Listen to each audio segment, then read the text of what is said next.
frost on the windows was just the Swedish winter trying to get in, until I realized the face looking back at me was standing on the other side of the glass. Look, I am not the type of guy who jumps at shadows. I'm a freelance architect. I deal in blueprints, solid stone, and logic. But when I took that contract in Malmberget, a town so far north it feels like the edge of the world, something shifted. I found this place, an old stone apartment building that looked like it had been carved out of a mountain. The rent was cheap, almost too cheap, but I figured the owners were just desperate for tenants in a place where the sun disappears for months at a time. The walls were thick, gray stone, and the interior felt like a fortress. I moved my stuff in during a blizzard, the wind howling like a wounded animal outside. I remember the first night sitting in the center of the living room, feeling the silence. It wasn't a peaceful silence. It was heavy, like the air was made of wet wool. I told myself it was just the isolation. I was wrong. 2 months went by. Nothing crazy happened, just the usual grind. But one night, I stayed out late with a few guys from the site. We'd had a few drinks, but I was sober enough to know what I saw. As I walked up to the building, the streetlights flickering against the snow, I looked up at my second-story window. There was a woman standing there. She was thin, her hair pulled back in a tight, severe bun. She was leaning against the glass, staring down at the street like she'd been waiting for someone for 100 years. My heart hit the back of my throat. I didn't recognize her. I fumbled for my keys, my breath coming out in ragged clouds. I thought maybe I'd left the door unlocked and a local had wandered in. I ran up the stairs, my boots thudding against the stone, and I burst through the door. The apartment was freezing, and it was empty. I stood in the hallway, my chest heaving. The curtains in the living room were shut tight. I know for a fact I'd left them open. I walked toward them, my hand shaking, but before I could reach the fabric, a sound stopped me dead. Click, click, click. It was coming from the bathroom. The door was slightly ajar. The light inside was flickering, but it wasn't a short circuit. It was the sound of the physical switch being flipped up and down, rhythmically, like someone was throwing a tantrum with the lights. I stood there, paralyzed. "Is someone in there?" I yelled. My voice sounded thin, pathetic. The clicking didn't stop. It got faster. I could see the shadow of the switch moving on the far wall. I don't know what possessed me. Maybe it was the sheer terror turning into a weird kind of defiance. I stepped toward the bathroom and reached for the handle.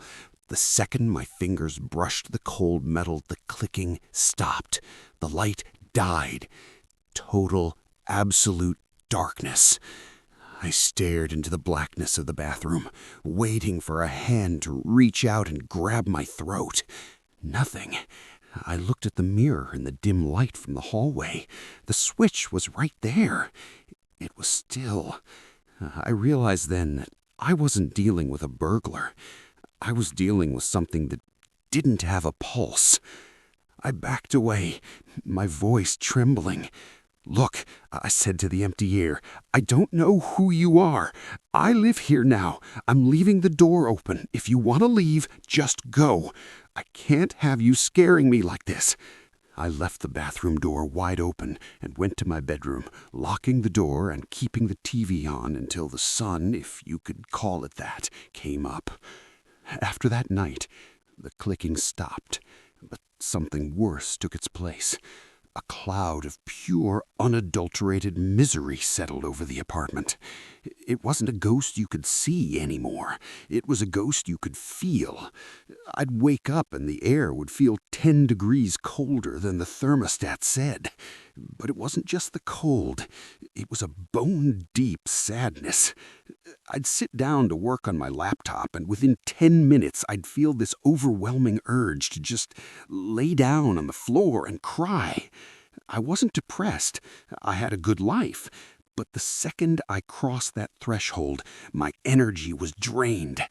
It was like the walls were sucking the life out of me, replaced by a heavy, leaden grief. I stopped eating. I stopped answering my phone. I just wanted to sleep. Below my apartment was a shop. It was an old clock repair place that seemed to be closed more often than it was open. The windows were covered in grime. You could see hundreds of old pendulums hanging in the shadows. I never thought much about it until the sadness in my own room became unbearable. One afternoon, while I was dragging myself down the stairs to get some coffee, I bumped into a guy named Eric. He lived in the building across the narrow alley. He looked at me, really looked at me, and frowned. "You look like hell, man," he said. "You look like you haven't seen the sun in a decade." I told him I just wasn't sleeping well. I told him the apartment felt off, heavy. Eric invited me into his place.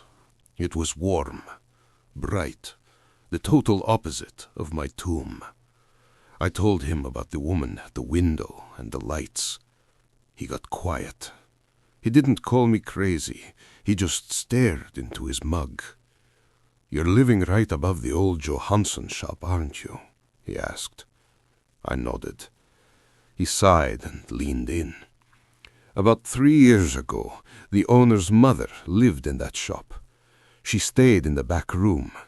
She was a lovely woman, but after her husband died, she just drifted away.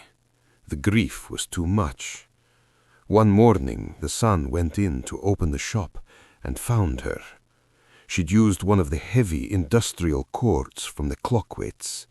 She did it right there, surrounded by all those ticking clocks." My blood turned to ice. Eric continued, his voice dropping to a whisper. "The son tried to keep the business going, but his wife, she started seeing things. She'd be closing up the register, and she'd see her mother-in-law's reflection in the glass, just swaying back and forth in the back of the room. Not doing anything, just existing in that state of final despair. They eventually moved the shop's main operations, but they still keep the storage there. They say the sadness is baked into the foundation. It's like a stain that won't come out." He looked at me with pity. "You're not depressed, Elias. You're just breathing in her air." I went back to my apartment that night, and the smell hit me for the first time. I hadn't noticed it before, but now it was unmistakable. The smell of old copper, dust, and something metallic like dried blood. I realized that my bedroom was situated directly above the spot where she had died. The weight I felt wasn't just psychological, it was her. She wasn't trying to scare me away like a typical poltergeist. She was lonely. She wanted someone to share the burden of that crushing, eternal Wednesday morning where she decided she couldn't go on. I lay in bed, and I could almost hear the faint, ghostly sound of 1,000 clocks ticking out of sync beneath my floorboards. I realized then that I was being invited to join her. I didn't stay another week. I didn't care about the deposit. I didn't care about the contract. I packed my bags in a fever dream of panic. As I was dragging my last suitcase toward the door, I felt a hand on my shoulder. Or at least I felt the temperature on my shoulder drop to sub-zero. I didn't turn around. I knew if I turned around, I'd see her. I'd see those eyes full of a grief so deep I'd never be able to leave. I walked out, slammed the door, and didn't look back at the window. I drove 6 hours south before I finally felt like I could breathe again. Some things can't be fixed with a fresh coat of paint or a conversation.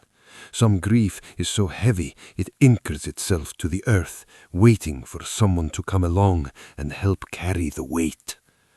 I still think about that apartment sometimes.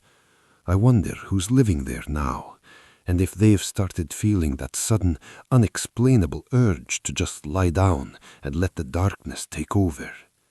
It makes you wonder, doesn't it?